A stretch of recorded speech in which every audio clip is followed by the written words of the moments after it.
everyone and welcome back to my channel. If you're new here, then hey, I'm Lauren. I post videos about luxury, lifestyle, and beauty. So if you're interested in that, please don't forget to subscribe. Today's video will be about 5 luxury items that I regret purchasing, and these items are ranging from shoes, bags, accessories, and also jewelry. So if you're interested, please don't forget to like this video, subscribe to my channel, and also follow me on Instagram. It's at Lifestyle is My Passion. I've already posted a few pictures about these items, so you'll get to see them a little bit more clearly. And without further ado, let's go ahead and get started. So the first item that I regret purchasing is this Chanel bag. This was actually my first Chanel bag ever, and I think that I definitely didn't do enough research. So this is a walk, so it's a wallet on chain. First of all, for me, it's very small. So I'm 5'11" or 180 centimeters, and the bag looks tiny when I wear it. It honestly looks like it's for my little sister or my kid or something like that. So that's the first problem. And then the second one is that I got this bag in lambskin versus caviar. So all of my other purses are in caviar and they're extremely durable. I'm not too afraid to take them out. But here the problem is that I'm super afraid of taking it out because I wore this bag less than 10 times and it's already super scratched. And by the way, I don't have super long claws. I'm very careful with my belongings, but I just feel like it's kind of inevitable for this bag to get damaged. For the durability and also for the bag size, I realized that this wasn't the best purchase for me. I think that it can work for somebody who's a lot shorter, and also in caviar versus lambskin. Other than that, I mean, I do want to keep it because it is still my first Chanel bag, and so there's this kind of sentimental value to it. You know, it's the very first bag that started my collection and definitely my addiction. So I do want to keep it, but I regret purchasing this and I would not recommend getting it. If, like me, you are tall or you're afraid of damaging your purses. So the next item that I regret purchasing are these Chanel Espadri. So yeah, we're still continuing with the same brand. And it's a brand that I love, but those are major no-nos. So for me, I ordered these in 39, which is exactly my size, and you know, the website recommended that you exactly choose your size. And the problem is that, you know, I chose a model that I really like. I like them, they're very aesthetically pleasing, they're very beautiful, but they are so uncomfortable. I can't wear them for more than 5 minutes. It's that bad. It is my size and it feels like choosing a 40 would not have worked for me, but it just hurts so bad. Like every time that I wear these, even for something like to go to a restaurant and have like a valet or something like that, it just hurts my feet so much. I have big blisters, and so I'm just kind of at a point where I'm wondering, you know, I'm never taking them out. Should I sell them? So I'm still kind of debating this because obviously they are Chanel shoes, and to be honest, they were my only pair of Chanel shoes. But it's just, I don't feel like it was a very good purchase. So I got them when they were, you know, the super hot commodity, and there was a wait list and everybody was kind of like eager to get their hands on them, and so I'm proud of myself and I'm happy that I was able to get them. But the thing is that they're so uncomfortable that, you know, I can basically never wear them for more than 5 minutes without hurting. And when I wear them for 2 or 3 hours and endure the pain, then I have these massive blisters and I have to wear flip-flops for a week.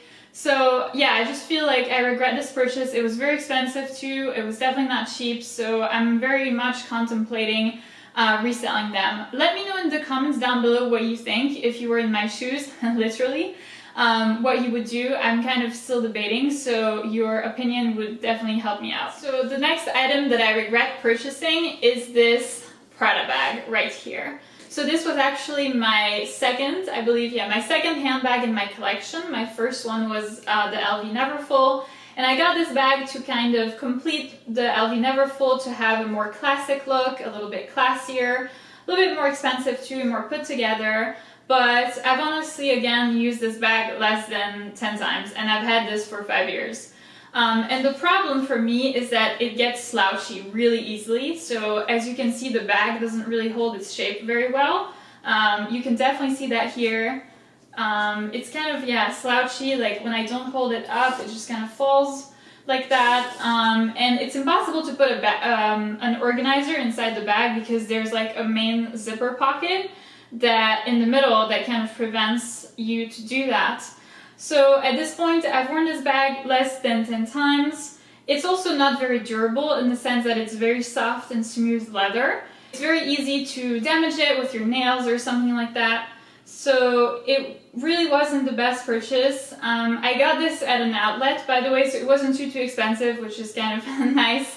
That kind of reassures me, but it was kind of a spur of the moment purchase, and I saw the bag, and you know, there were a lot of other ladies that were contemplating the bag, so I kind of grabbed it without really thinking about it, which in hindsight was a terrible idea.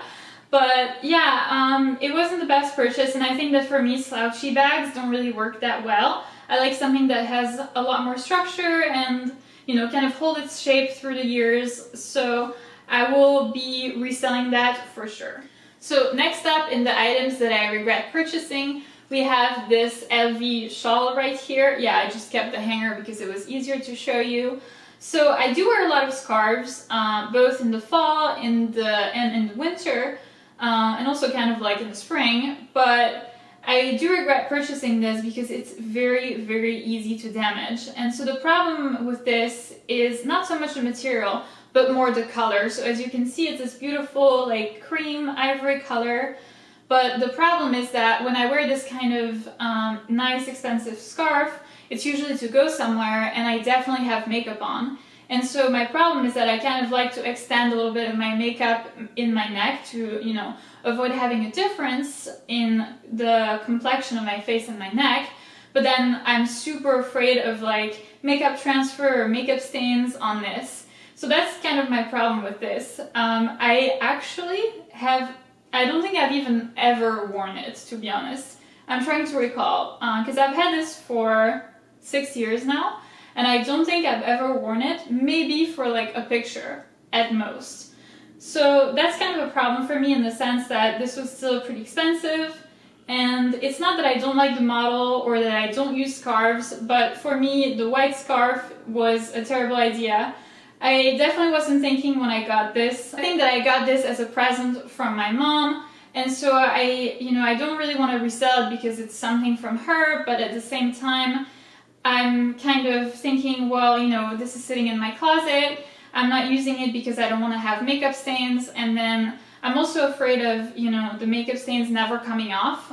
So I have a similar Gucci scarf and I spilled coffee on it. Yeah, I know, that was terrible.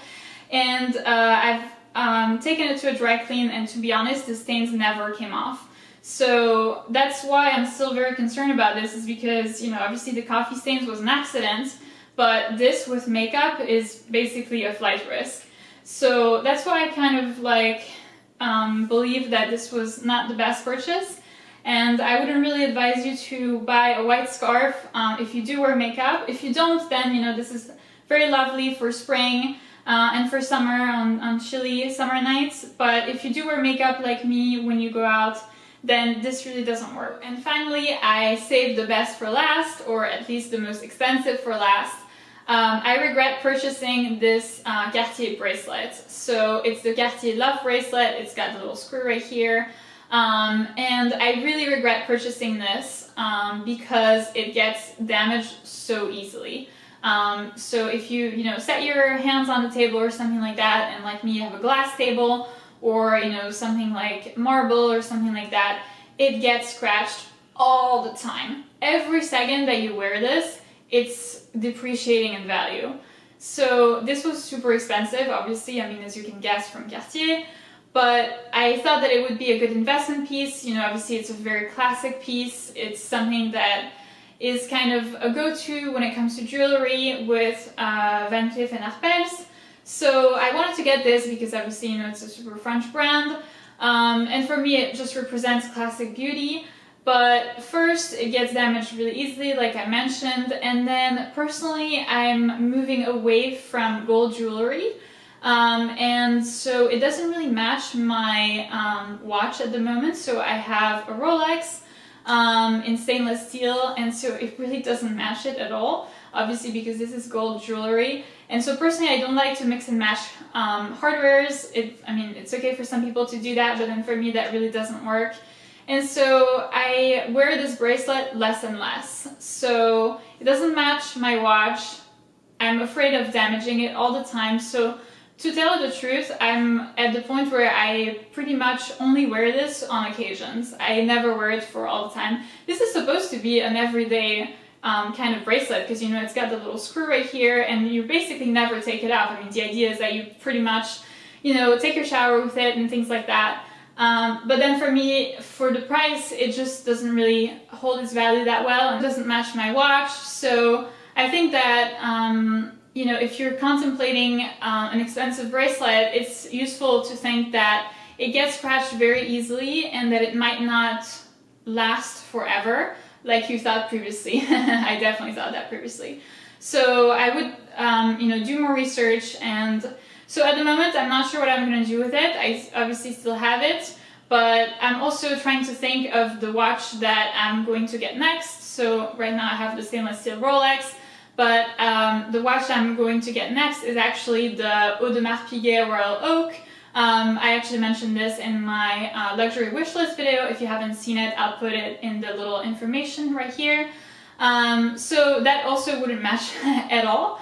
So yeah, I'm kind of contemplating reselling this. I did get this as a massive effort for me. This was definitely a big financial effort. This is by no means something small.